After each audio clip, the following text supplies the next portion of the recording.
عز جنده وهدام الأحزاب وحده لا إله إلا الله والله أكبر الله أكبر ولله الحمد إن الحمد لله نحمده ونستعينه ونستغفره ونعوذ بالله من شرور أنفسنا ومن سيئات أعمالنا من يهد الله فلا مضل له ومن يضلل فلا هادي له أشهد أن لا إله إلا الله وحده لا شريك له وأشهد أن محمدا عبده ورسوله صلى الله عليه وعلى آله ومن صار على نهجه وتمسك بسنته إلى يوم الدين وسلم تسليما كثيرا يا أيها الذين آمنوا اتقوا الله حق تقاته ولا تموتن إلا وأنتم مسلمون يا أيها الناس اتقوا ربكم الذي خلقكم من نفس واحدة وخلق منها زوجها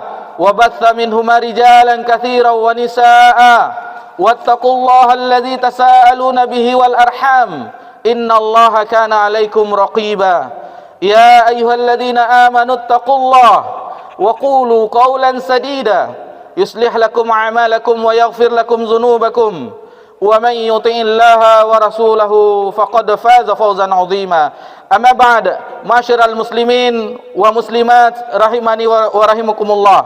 Pertama, marilah kita meningkatkan ketakwaan kita kepada Allah Subhanahu wa taala. Takwa adalah jalan kebahagiaan, takwa adalah jalan keselamatan, takwa adalah jalan yang ditempuh oleh orang-orang yang beriman.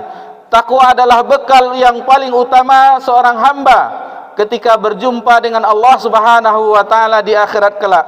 Allah Subhanahu wa taala berfirman, "Wa tazawwadu fa inna khairaz zadi taqwa." Berbekalah dan sesungguhnya sebaik-baik bekal adalah takwa.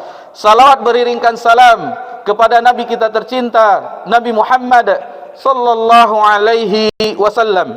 Jamaah Idul Adha yang semoga diberkahi dan dirahmati oleh Allah Subhanahu wa taala. Hari ini, di pagi yang penuh berkah ini, tanggal 10 Zulhijjah 1447 Hijriah, suara takbir bergema di seluruh dunia. Manusia mengagungkan Allah Subhanahu wa taala. Bagi jamaah haji, duyufur rahman, tamu-tamu Allah setelah mabit di Muzdalifah, mereka akan menuju Mina untuk melempar jumrah Aqabah, menyembelih hadiyu, lalu menuju ke Baitullah Al-Haram untuk tawaf ibadah, sa'i dan tahalul. Adapun untuk kaum muslimin dan muslimat yang berada di tanah air setelah solat Id dan di hari-hari tasyrik, yakni di tanggal 11, 12 dan 13 Zulhijjah, melaksanakan ibadah udhiyah, yaitu menyembelih hewan kurban berupa seekor kambing atau patungan sepertujuh dari sapi, kerbau atau onta. Masyiral muslimin wa muslimat rahimani wa rahmakumullah. Ibadah haji dan ibadah kurban tidak terlepas dari sejarah Nabi Ibrahim alaihissalam dan keluarganya. Marilah kita menikmati cuaca yang penuh keikhlasan dan keimanan sambil membaca kisah yang terdapat di dalam keluarga Nabi Ibrahim alaihissalam.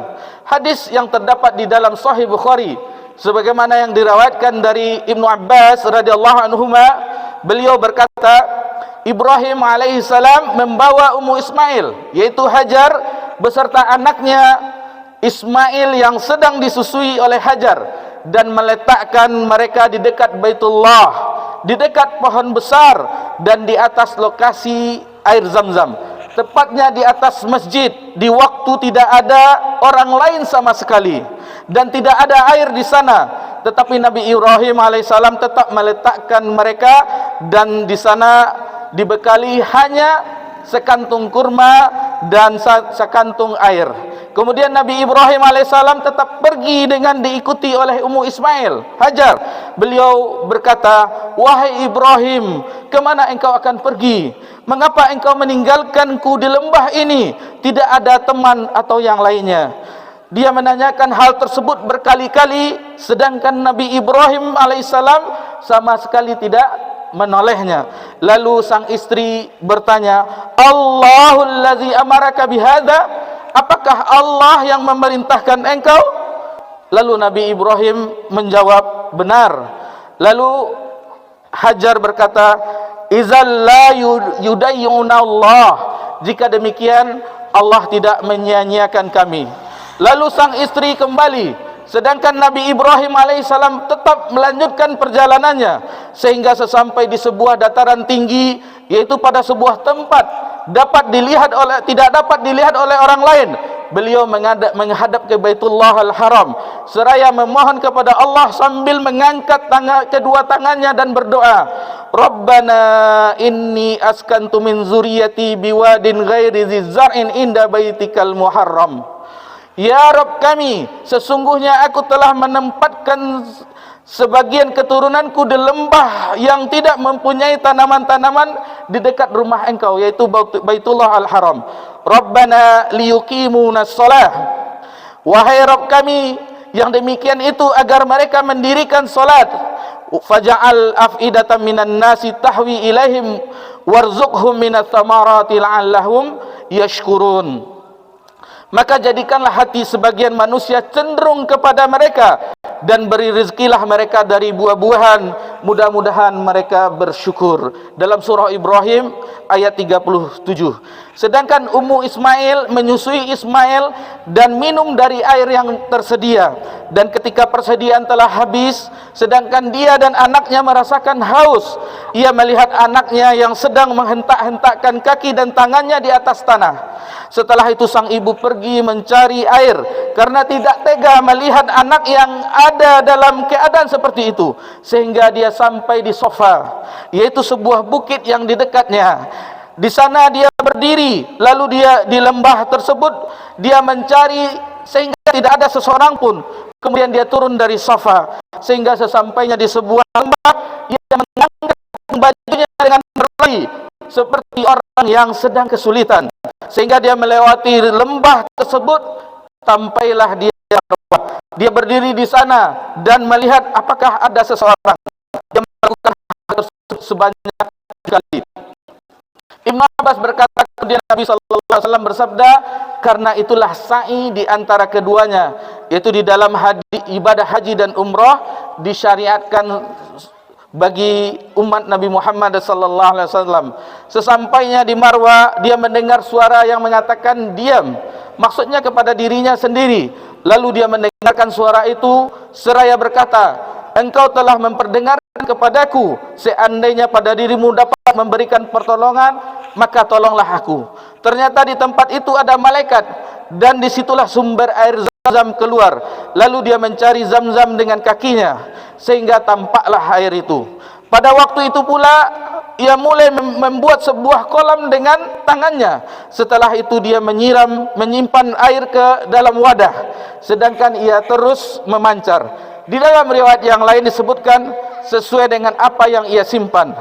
Ibnu Abbas radhiyallahu anhu berkata, Nabi sallallahu alaihi wasallam bersabda, rahimallahu Ummu Ismail, semoga Allah memberkahi Ummu Ismail. Lau tarakat Zamzam, seandainya dia tidak meninggalkan Zamzam, atau di riwayat yang lain laulan tu'rif minal ma', atau seandainya dia tidak mengambil air Zamzam, lakanat Zamzamu ainan ma'ina, niscaya Zamzam itu merupakan mata air yang terus mengalir di permukaan bumi. Rasulullah sallallahu alaihi wasallam bersabda, lalu dia minum darinya dan menyusui anaknya. Malaikat berkata kepadanya, janganlah engkau takut binasa, karena sesungguhnya di sini, yaitu di Baitullah, yang akan dibangun oleh anak ini dan bapaknya, dan sesungguhnya Allah Subhanahu wa taala tidak akan pernah mengabaikan keluarga Ibrahim. Alhamdulillah, air Zamzam senantiasa memancar dan mengalir sehingga bisa diminum oleh setiap jamaah haji dan umrah dari segala penjuru dunia, dan juga sebagai oleh-oleh yang istimewa bagi jamaah haji dan umrah kembali dari Mekah. Rasulullah sallallahu alaihi wasallam bersabda tentang air Zamzam, mau Zamzami lima syuribalah. Air Zamzam tergantung untuk tujuan apa diminum.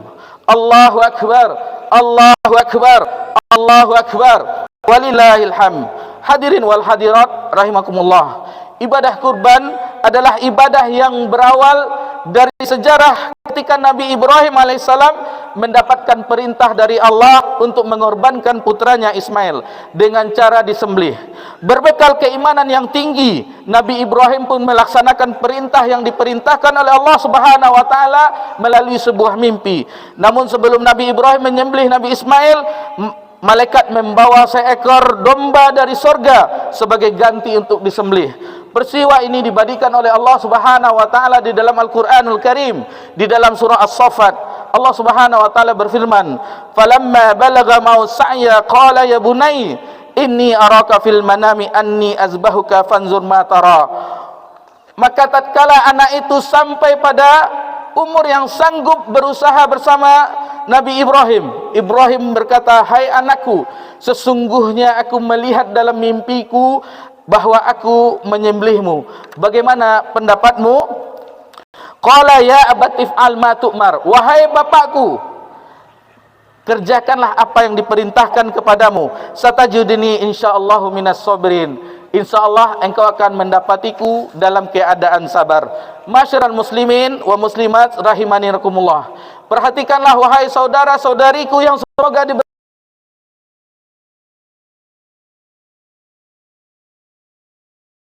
dengan anak kita sebagaimana diperintahkan kepada Nabi Ibrahim alaihissalam, melainkan hanya dengan kambing, dengan sapi, dengan kerbau atau dengan onta. Apakah kita enggan berkorban kepadanya sebagai rasa syukur, sebagai rasa takarrub kita mendekatkan diri kita kepada Allah Azza wa Jalla? Masyiral muslimin rahimani rakumullah.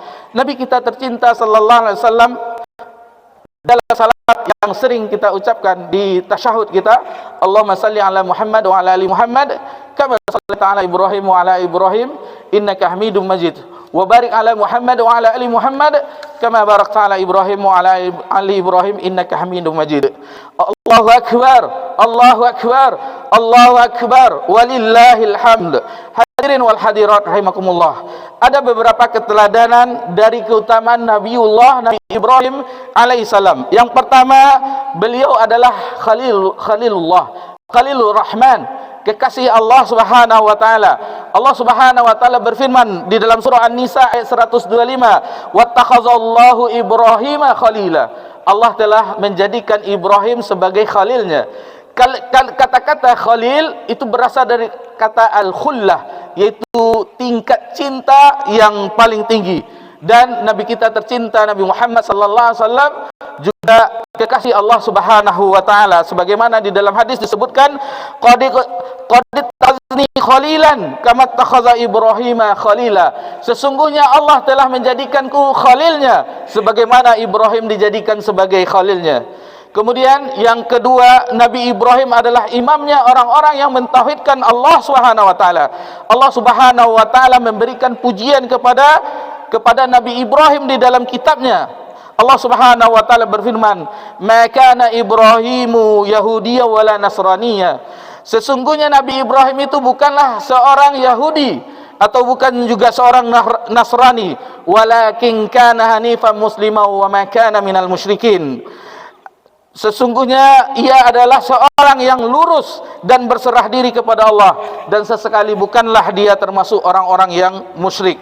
Kemudian di ayat yang lain dalam surah An-Nahl ayat 120, Allah Subhanahu wa taala berfirman, "Inna Ibrahima kana ummatan qanitan lillahi hanifa wa la yakum minal musyrikin." Sesungguhnya Ibrahim adalah imam yang dijadikan teladan, yaitu yang patuh kepada Allah dan taat, yang hanif, dan sesekali bukanlah dia termasuk orang-orang yang mempersekutukan Allah Subhanahu wa taala.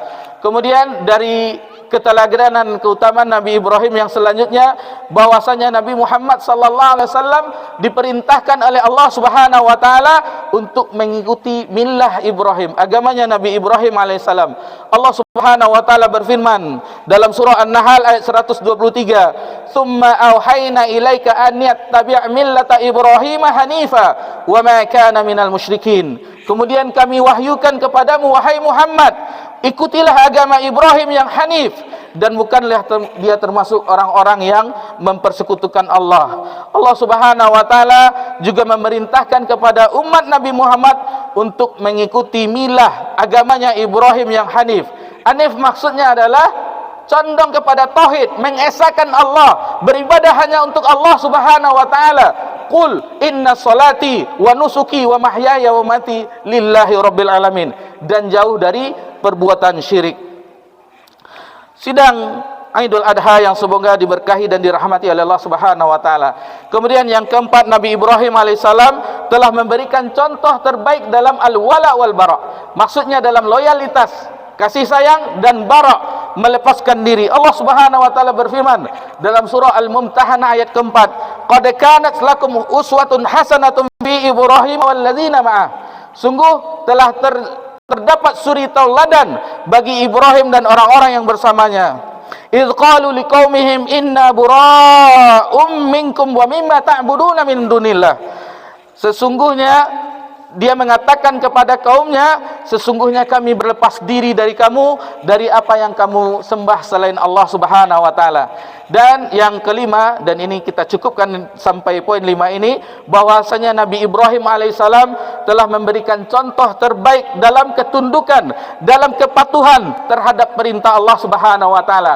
Dua kisah di awal tadi yang telah kita sebutkan, bagaimana beliau alaihissalam meninggalkan istri dan anaknya di Baitullah, kemudian dia diperintahkan menyembelih putranya, beliau melaksanakannya dengan patuh. Allahu Akbar, Allahu Akbar, Allahu Akbar, walillahil hamd. Jamaah Idul Adha yang semoga diberkahi dan dirahmati oleh Allah Subhanahu wa taala. Mengenai kewajiban ibadah haji, Allah Subhanahu wa taala berfirman dalam surah Ali Imran ayat 97, "Walillahi 'alan nasi hajjul baiti man istata'a ilaihi sabila." Mengerjakan haji adalah kewajiban manusia terhadap Allah bagi yang sanggup, yang mampu untuk melakukan perjalanan ke Baitullah. Ibadah haji termasuk dari rukun Islam yang 5. Maka berniatlah kita, dan segeralah mendaftarkan diri meskipun kita mengetahui antriannya yang panjang. Semoga Allah Subhanahu wa taala memudahkan kita untuk menunaikan ibadah haji ke Baitullahil Haram. Nabi Muhammad sallallahu alaihi wasallam menyebutkan tentang keutamaan haji yang mabrur, haji yang sesuai dengan petunjuk Nabi SAW, yang ikhlas karena Allah dan sesuai dengan petunjuk manasik Nabi SAW. Wal hajjul mabrur laisa lahu jazaa'u ilal jannah. Haji yang mabrur tidak ada balasannya kecuali surga. Adapun menyembelih hewan kurban, Allah Subhanahu wa taala berfirman dalam surah Al-Kautsar ayat yang kedua, "Fasholli li rabbika wanhar." Maka dirikanlah salat karena Rabbmu dan berkurbanlah. Bukanlah yang diharapkan dari menyembelih hewan kurban daging atau darah yang mengalir, tetapi yang diharapkan adalah ketakwaan yang ada di dalam hati. Allah Subhanahu wa taala berfirman di dalam surah Al-Hajj ayat 37, "La yanalallahu luhumuha wala dima'uha." Sesekali daging onta dan darahnya itu sesekali tidak bisa mencapai keridhaan Allah, walakin yanaluhu taqwa minkum. Akan tetapi yang bisa mencapai keridhaan Allah adalah ketakwaan darimu. Ketahuilah masyiral muslimin wal muslimat, sesungguhnya azan yang setiap hari kita dengar 5 kali sehari semalam, kemudian salat, puasa di bulan Ramadan, haji ke Baitullah, salat Id, ibadah kurban dan yang lainnya, itu termasuk dari syiar-syiar Allah. Maka agungkanlah syiar-syiar Allah tersebut. Allah Subhanahu wa taala berfirman di dalam surah Al-Hajj ayat 32, "Dzalik," demikianlah itu perintah Allah, "wa may yu'azzim sya'airallah fa innaha min taqwal qulub." Barang siapa yang mengagungkan syiar-syiar Allah, maka sesungguhnya itu berasal dari ketakwaan yang ada di dalam hati. Allahu Akbar, Allahu Akbar, Allahu Akbar, walillahil hamd. Terakhir, nasihat khusus bagi wanita muslimah, bahwasanya Rasulullah, Nabi kita tercinta sallallahu alaihi wasallam bersabda, "Dengarkanlah wahai wanita muslimah, kaum muslimah." Sabda Nabi yang mulia yang terdapat dalam Sahih Muslim. Nabi sallallahu alaihi wasallam bersabda, "Ya ma'syaral nisa, wahai kaum wanita, tasaddaqna wa aksirnal istighfar."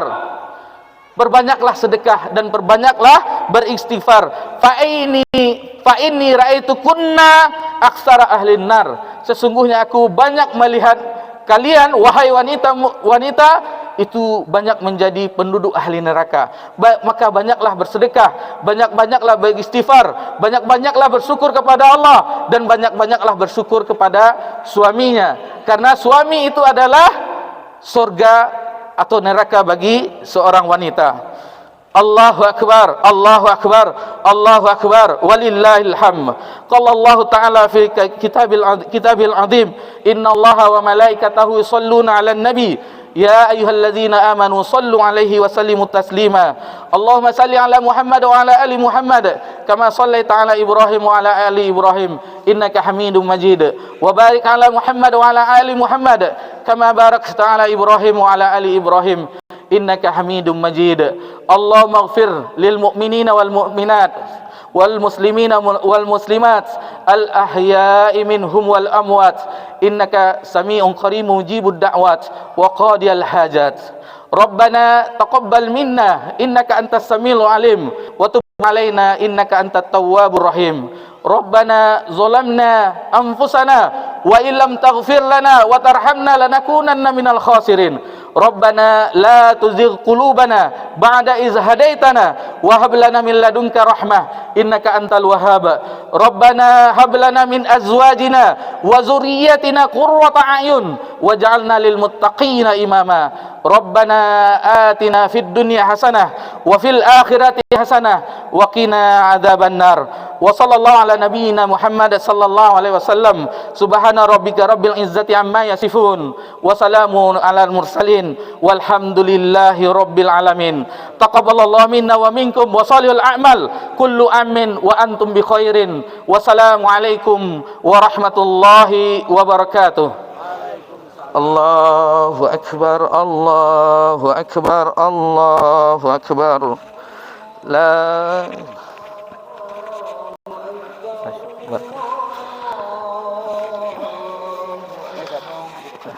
La